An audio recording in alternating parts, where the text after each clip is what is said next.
Okay, everybody, so this is a study guide for our final exam.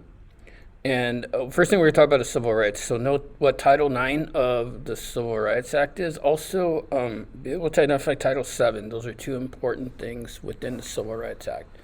Note that the Latino population is the largest minority and maybe a majority in the future. Be able to define what separate but equal is. You know, that doctrine where we say that people, you know, African Americans could be integrated in society, but they needed to be kept separate. So understand that. Know what the Urban League and the NAACP is. The NAACP is the longest civil rights organization that has existed, and the Urban League is kind of the same thing. Know how desegregation was accomplished. You know, it was actually accomplished by military force when you think about it, right? You know, we had to send in the National Guard to a lot of places. You know, Martin Luther King focused on that nonviolent protest. And know that, you know, a lot of feminism started to evolve out of the Civil War. And, you know, men were fooling around, gambling, visiting prostitutes, getting drunk, hating their wives. And it eventually led to a form of feminism. And so know the different types of feminism, know postmodern feminism and what that talks about. What now is a national organization of women. And they're probably the largest feminist group right now. Know what radical feminism is, and know what the amount of women in the workforce right now. It's like 70%, so it's a really high number. And it's probably because we have to be in the workforce, both of us, right? Okay, now know civil liberties and civil rights. Know these cases, Lemon versus Kurtzman. Just know the generalities. You know, Lemon dealt with religious money going to, public money going to a religious school. Gitlow established that clear and present danger standard that we talked about, with regards to speech. Miller, basically Miller finds that, obscene material was sent through the mail, and it gives us that three-pronged test to determine whether something is obscene. Matt versus Ohio established is our Fourth Amendment privileges and the exclusionary rule to that. So any type of material that's garnered from a search that is illegal cannot be used in trial. All right. No Gideon. We're all entitled to an attorney in criminal cases. Miranda. The police have to inform us of our constitutional rights to remain silent. No Griswold. That Griswold established a right to privacy. She was providing birth control information to a married couple, and out of that we got the right to privacy by combining four amendments together.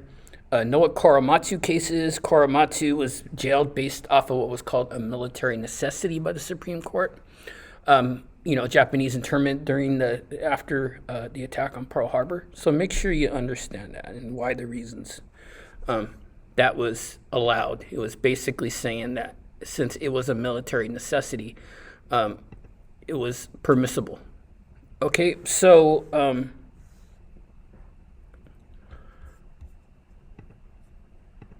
and as far as public policy and Reagan, know that Social Security is going to be the biggest item in our budget. A lot of people think that it's military spending, but it's actually Social Security. Know what we mean by capping entitlements. Capping entitlements is something that both sides want, but there's some ways that there can't be an agreement on how to cap entitlements or cap things like Medicare or Medicaid or Social Security. Know how Social Security taxes and Medicare taxes are paid. We pay half, our employer pays half. Sometimes taxation might affect regulation. Taxes and regulations are going to be revenue generators for the government. So make sure you understand that and what that entails, and how sometimes businesses complain that they can't, maybe innovate because of taxation and regulations. Know what capital gains tax is. Basically a tax on an investment profit that you may make. Reaganomics or voodoo economics was, Reagan's supply side economics. When he got into office, he was fighting inflation and unemployment, so he cut taxes on the wealthy, hoping that would trickle down. Reagan did cut social welfare programs. As a result, when he cut social welfare programs, And he cut taxes. He didn't cut spending in any other place. He actually increased military spending, so we ran a huge deficit. So in the 90s, I mean in the 80s, know that Reagan busted the air traffic controllers union, and we talked about that in class.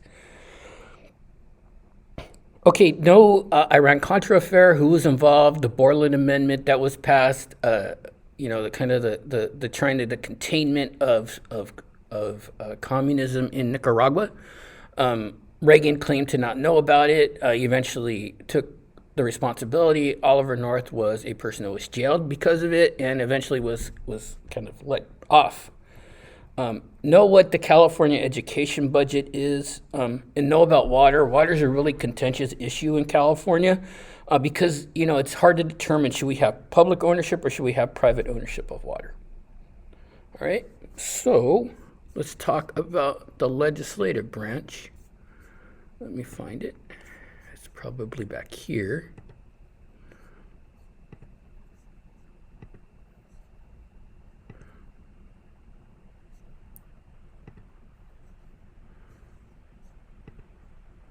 Okay, be able to tell me what the filibuster is and how you need cloture to invoke cloture to stop a filibuster. Know when we talk about the bill amendment process, remember a bill can be introduced in either chamber unless it's a revenue bill. A revenue bill has to be introduced per the Constitution in the House of Representatives. Most of your amendments to bills are going to be made during the debate and the floor vote on both sides, so be aware of that. Know about some of the arguments of term limits. People that might want term limits, we might see more competitive open seats. People that are against term limits, we might be losing seniority in Congress, so that's important. Know that the incumbent will generally win about 90% of the time. And kind of in the 21st century, we've seen the leadership between the House and the Senate go back and forth. Know what pork barrel spending is? Know what earmarks are? And usually, generally, the advantages of being incumbent is you have privileges that other maybe people outside of Congress don't have, like using the congressional mail office, stuff like that.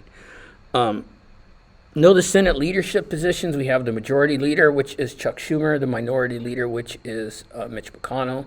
And in the House, we have the majority leader, who's the Speaker of the House, Nancy Pelosi, and the minority leader, which is Kevin McCarthy.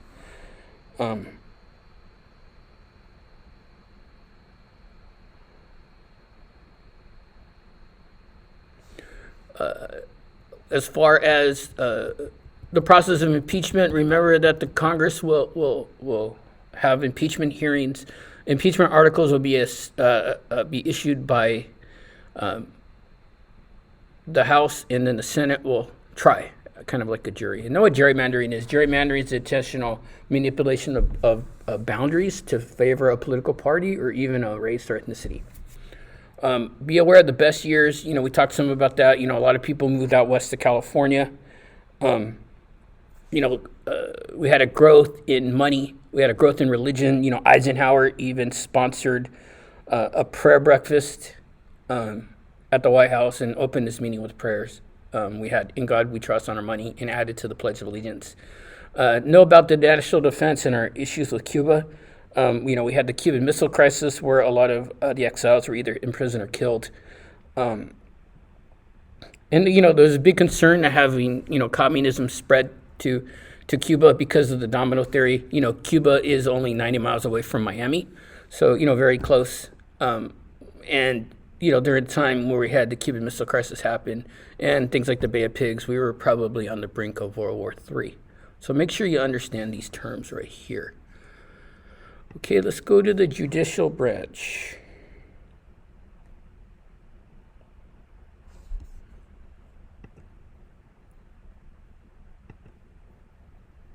Okay, know what judicial restraint is and how that's kind of the belief that courts should not engage in policymaking. The opposite is judicial activism, when the court goes seeking out things to rule on. Know the jurisdiction of the court. Know those factors that we said that might land in federal court, as well as things like federal crimes. Remember, if somebody sues the federal government or somebody sues a state or a foreign national, it's all going to be done in federal court, and that's the jurisdiction of the court. Federal crimes might be like something like kidnapping and taking somebody across state lines, taking drugs across state lines or international borders, moving people across international borders, and these cases are going to be prosecuted by the Department of Justice. Remember that the Supreme Court has the concept of what's called discretionary review, meaning that they can pick and choose what cases they want to hear. They usually get about 8,000 cases in a year, and they usually hear only about 150 of them. And when they do, they issue something called a writ of certiorari, which is a writ or an order to the lower courts to give them any type of files or documentation about how the previous case was decided by the courts.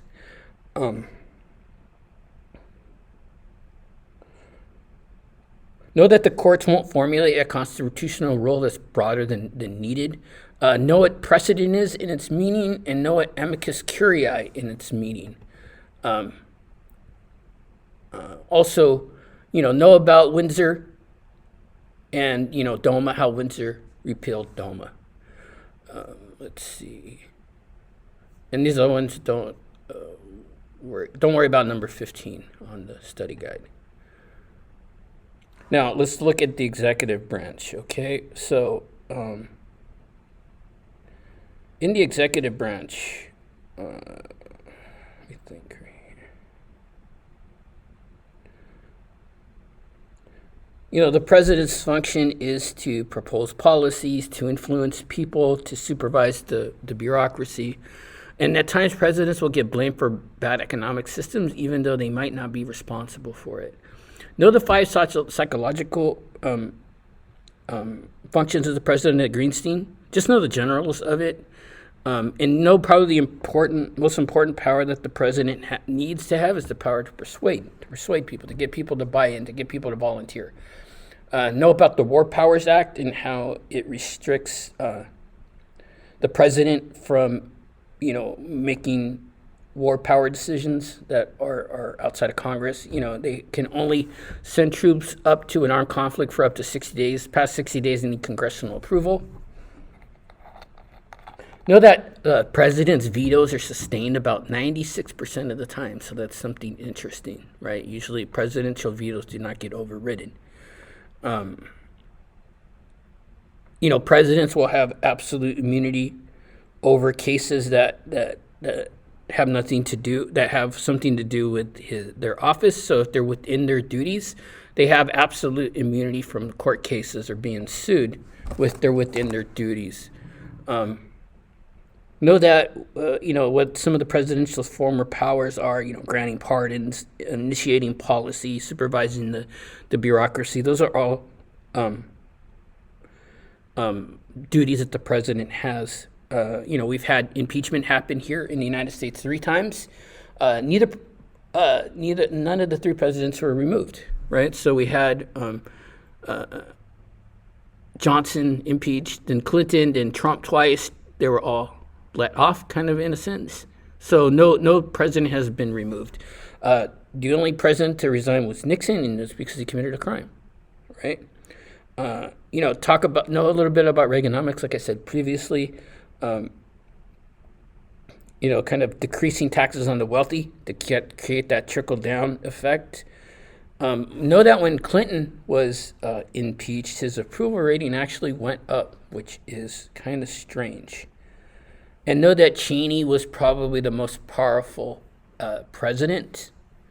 Vice president that ever happened. He had a lot of influence on Bush's foreign policy and, getting us into the Second Persian Gulf War, which eventually led to a deficit with the housing market crashing and all that stuff. We had what was called the Great Recession. Also, I kind of skipped over Ford. Remember, Ford was the only president to not be ever elected. Remember, he was appointed to be vice president. Then when Nixon resigned, he became president. All right, so that's what I got. If you have any questions, let me know.